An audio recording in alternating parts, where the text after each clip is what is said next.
Alright, happy April, Earthlings. This is Professor Braun, and I'm coming at you with some authentic math humor by math people and for math people. I have a joke, and then on the flip side of this paper, I have a dual joke, which is it's kind of like a consequence or the mirror image of this joke, and then the dual of the dual joke is the original joke again. It's kind of crazy. It's like in mathematics, duality is like you have a picture and you have its negative, and for some reason, you know, if you're not a photographer, maybe it's like, why do we take negatives? Like, how did that become how we take pictures back in the day? Well, that's probably complicated, but it's a very important part of photography, and then, you know, the negative of the negative is the negative again, or, you know, duality is a phenomenon that shows up in various places in math.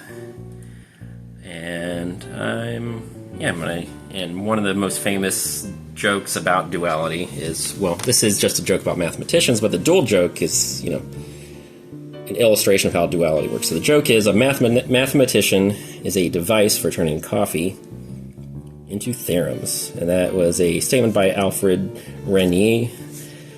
Like, I guess he's kind of a B tier, kind of semi-famous. Like, I Googled him, like, people are still studying this stuff sometimes, but it's not like he got, like, a million hits or anything like that. But, you know, pretty respectable. He did some probability, combinatorics, graph theory, whatever. And the dual joke, well, I could just leave it as an exercise. You know, what would a co-mathematician be? I'm going to have to explain this, because if you haven't done math in grad school, then you probably don't understand what any of this is. But this is the dual joke. A co-mathematician is a device for turning co-theorems into phi. And no source for that quote, but from the original quote, this one is just a routine exercise to verify that this statement is true if you know the veracity of the original statement. So let me read the first statement. Again, a mathematician is a device for turning coffee into theorems. A co-mathematician is a device for turning co-theorems into phi.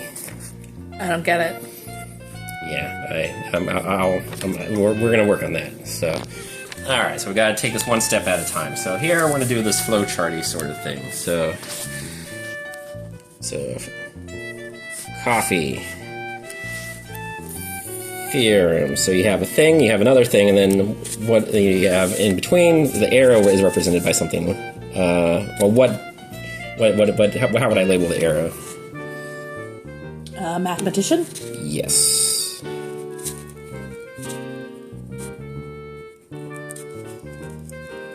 Okay, so we're going to come back to this later, and the dual joke, so I'm just going to write this coffee, and then I'm going to write phi. As you might have guessed, it probably has something to do with coffee. It's very weird. What is this nonsense? It doesn't have co on it. That's what I'm noticing.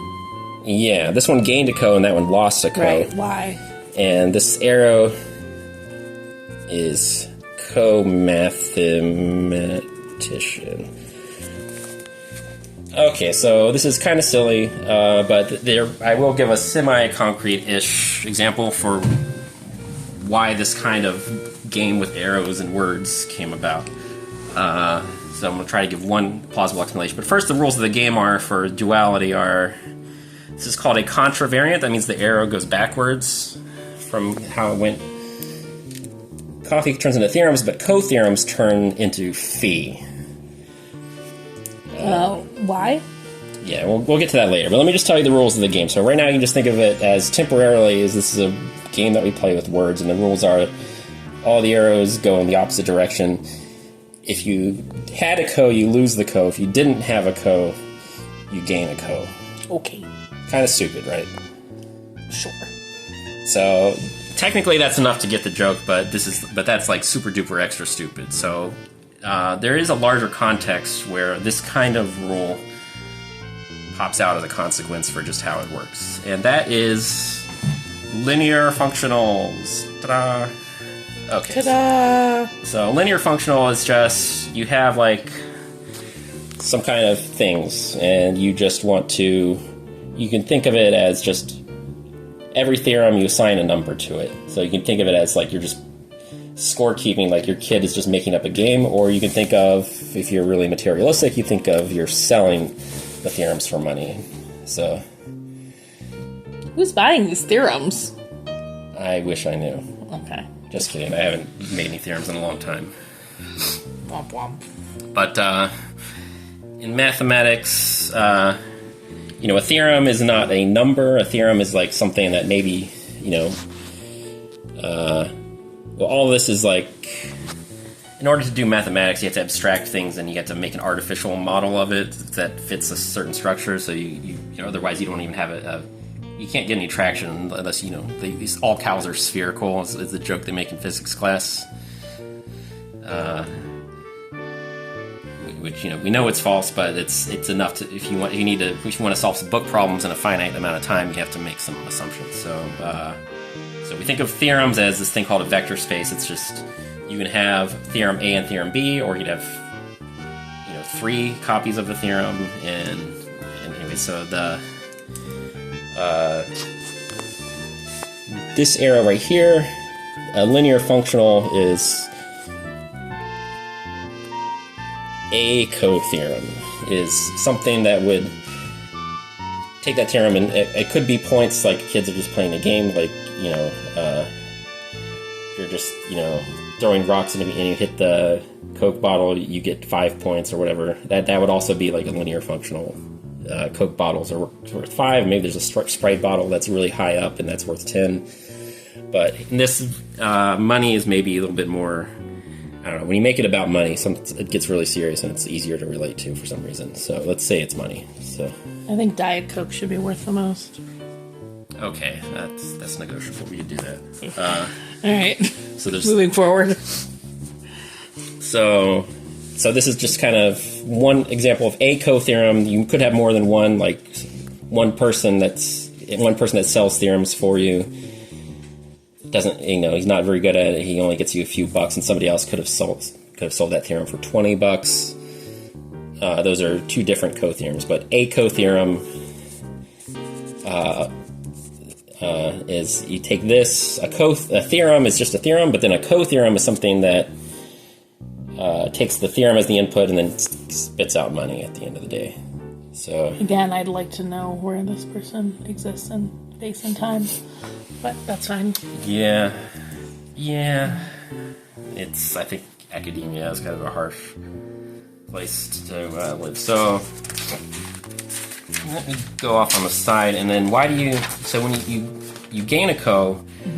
When it's the thing that turns theorems into money is a cotheorem. So technically, this arrow, I could write down coffee.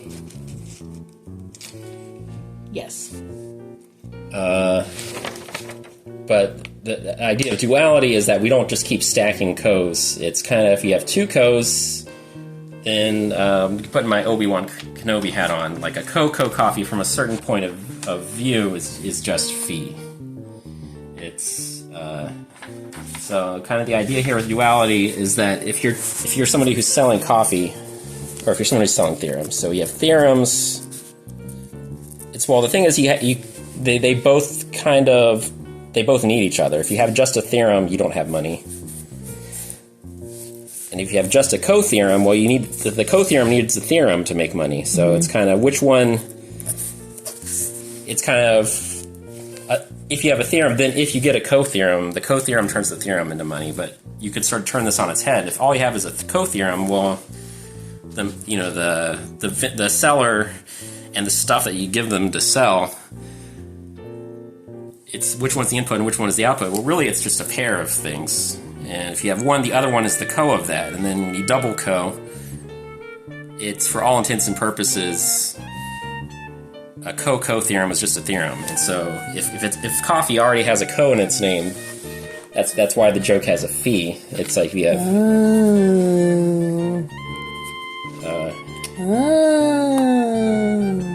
So you could just. All right, so we're part of the way there. All right.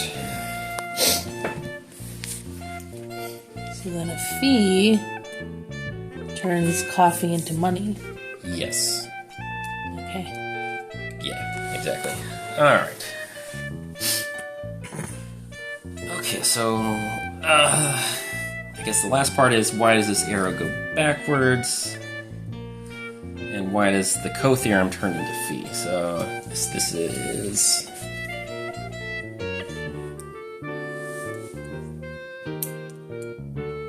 Yeah, alright, so...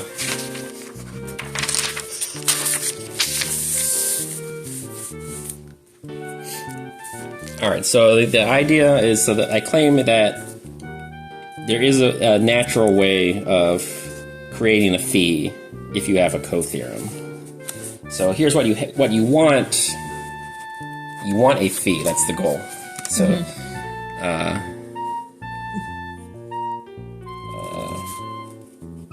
so a phi does this. You want this thing. Yes.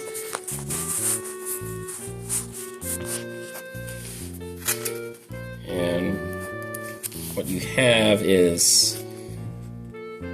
so you have a co-theorem and you want to have...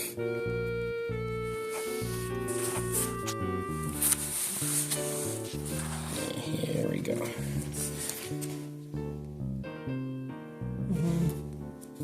So, you can think of this co-mathematician as some kind of agent who knows a guy and somehow makes all of this work. And so the thing is, if you have a theorem and you have a guy who sells coffee,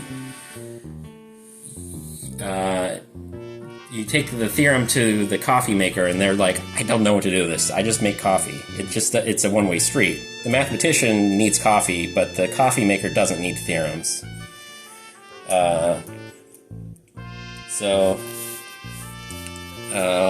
What we have is this. So we need a solution. We're supposed to start with coffee.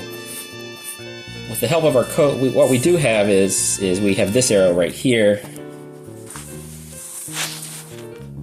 So a co-mathematician. So how do we get from coffee to theorems and then all the way back and all the way to money at the end of the day? Not sure. So we have to... Here's our co-theorem. We wish we had something like this. Do we have something that turns coffee into theorems? A mathematician. Yeah.